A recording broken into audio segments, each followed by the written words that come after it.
बहुत ही बेकार थी मैडम, नो यूज। और to central university.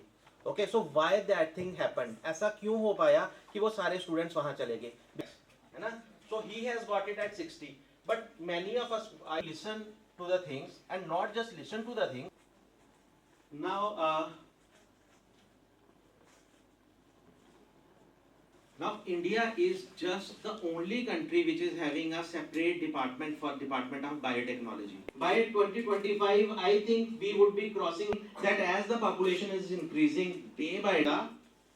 Job producer. Think about incubator centers. We do not know basic what are incubator. Your ideas are being incubated. को commercialization तक लिया जाए पहुंचाने के लिए आपने एक चीज सोची और आप भी लोग आने वाला फ्यूचर हो।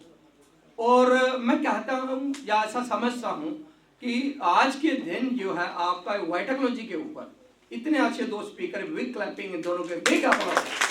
पेशेंट को सीए हो रहा है, रिकॉर्डिंग नहीं हो रहा है, पता चलता है। नंबर 1 हमारे पास एक यूनिट है अपने घर के लिए, क्या प्लांट तैयार कर देगा अपने आप self without adding any water.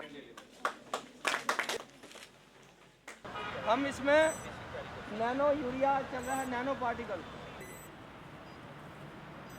उसके अलावा इट मीन्स कि उनका हमें एनर्जी चाहिए वैसे। सही में आज समझ में आया कि बायोटेक्नोलॉजी है क्या। It is not just, it is a combination of all life sciences, botany, zoology, और स्पीकर्स बहुत बढ़िया थे। So biotechnology park is all about setting that spark for innovation. और इनोवेशन करने के लिए, कोई इनोवेटिव आइडिया के लिए, ये बहुत ज़रूरी है कि हम एक कीन ऑब्जर्वर हों, ऑब्जर्वर के साथ साथ एक थिंकर हों, और तभी ये जो आइडियाज़ हैं प्रमोट होंगे। आज तक हमने सुना ही नहीं था बायोटेक्नोलॉजी, इतना डीपन में हम नहीं गए थे, बस न्यूज़ में या किसी आर्टिकल में पढ़ ही लिया था कि बायोटेक्नोलॉजी की कुछ होता होगा, बस इतना। हमें ये नहीं, हमें लगा कि ये सिर्फ साइंस बैकग्राउंड के बच्चों का काम है, हमारा क्या ही रोल होगा इसमें। लेकिन आज सर ने हमें अच्छे से बताया कि किसी भी, चाहे वो घर पे स्कूल का कोई स्टूडेंट है, कॉलेज का कोई स्टूडेंट है, कोई टीचर है, इवन कि हमारे पेरेंट्स भी इसमें इन्वॉल्व हो सकते हैं।